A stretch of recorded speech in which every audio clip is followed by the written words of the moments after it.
Meanwhile, the Arab world is considering countermeasures to prevent escalation of the situation. Among them are the two major players in the area, Egypt and Jordan. In a phone call with his Jordanian counterpart Ayman Safadi on Saturday, Egyptian Foreign Minister Sameh Shoukry stressed the urgent necessity to stop the Israeli escalation and remove the restrictions imposed on religious practices at Al-Aqsa Mosque. Jordan is also proposing an emergency meeting for Arab foreign ministers over this issue. The Arab League has also repeatedly condemned Israeli behavior as a blatant breach of the right of worship and violation of relevant international laws and UN resolutions. Well, let's get you more now on that developing story, and we can cross over to Cairo. CGTN's Adel Mahrour is joining us from Cairo. Also joining us from Tel Aviv is our correspondent Stephanie Fried. Stephanie, first to you though. Let's start with you. More deaths in Gaza and more troops sent in. What's the latest on the violence there?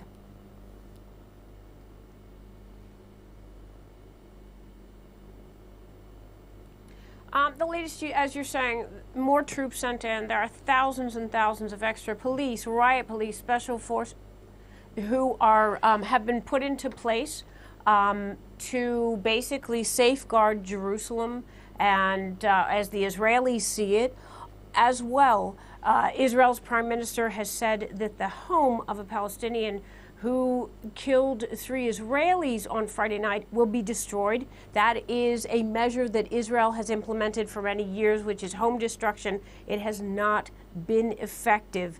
Israel's prime minister says that the government is taking cold calculations regarding these metal detectors that have created this situation. Overnight, the government changed the policy somewhat and started to install what is another system instead of the metal detectors, a metal network of turnstile type entrance to the Al-Aqsa Mosque compound that they say would be monitored by closed circuit cameras. This morning, on Sunday morning, the Palestinian or the Muslim Waqf, that is the body in charge of the Al-Aqsa Mosque and Islam in the Palestinian sector in Jerusalem, said, no, we're not interested in this new alternative. In short, we don't want Israeli police presence at all on the compound. We reject it. We will continue to protest. And that is the situation as it stands right now. Well, Adel, the situation there is still quite tense, and Egypt and Jordan are trying to diffuse the tensions there. So what more can you tell us, Adel, about the suggestions from Egypt on diffusing those tensions? Well, Egypt has been calling Israel to resort to wisdom and stop what it believes as a security escalation at Al-Aqsa Mosque or the compound there. It has also been moving regionally, trying to get as much support as possible globally. Egypt is a non-permanent member in the Security Council, and it has, with at least 2 other countries, called for an emergency meeting at the United Nations Security Council so that they would start immediately discussing this issue. On the other hand, Egypt has also been pushing and the Arab League, the Pan-Arab Organization, to hold another emergency meeting, and the Arab League has set July 26 to be the next round of an emergency meeting among the foreign ministers of Arab countries to investigate. Meanwhile, communications have been continuing non-stop with the Israeli administration. Egypt has lately been announcing what it believes as an approach to revive the peace talks and have some sort of a solid solution to the Palestinian crisis in general.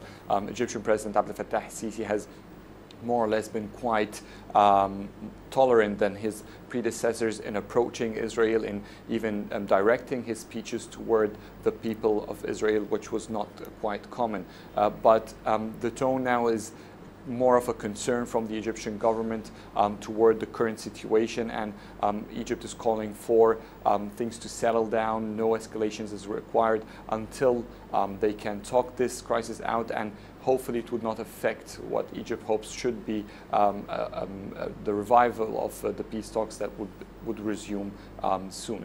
Well, Stephanie, Israel is also considering its own measures. Can you give us more details, though, on the Israeli Security Cabinet meeting?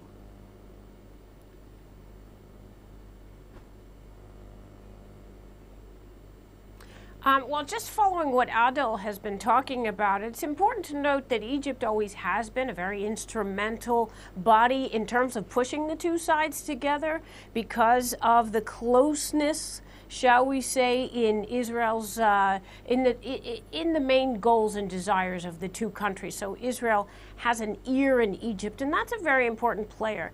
But what you mentioned, the Security Cabinet meeting, and that is going to take place Sunday evening at about the same time as sundown prayers begin, and the sundown prayers are the ones that have been the most volatile. When they are finished outside Al-Aqsa Mosque where people are praying, those are the ones that are very volatile and end up in very violent clashes.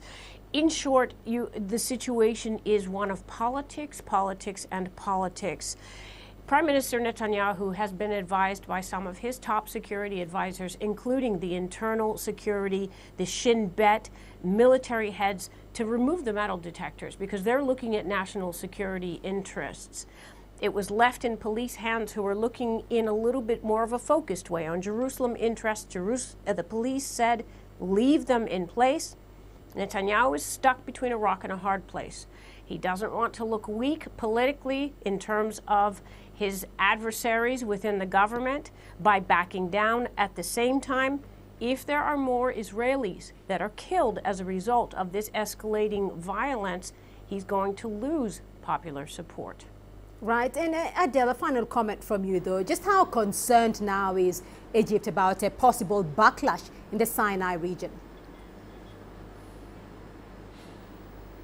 Well, when it started, it didn't seem that there are any concerns, particularly that we were talking about the conflict and in the West Bank, where the Palestinian president announcing that he will be cutting the communication with the Israeli government, and the clashes has far begun from the Gaza area. But as it approaches Gaza and as we see instability that could and maybe expand in the coming period in Gaza, this will definitely concern the Egyptian government. We've already seen some videos from the prayers, the prayees at Al-Aqsa compound, criticizing President Al-Sisi, blaming him for what they call the siege over the Gaza area.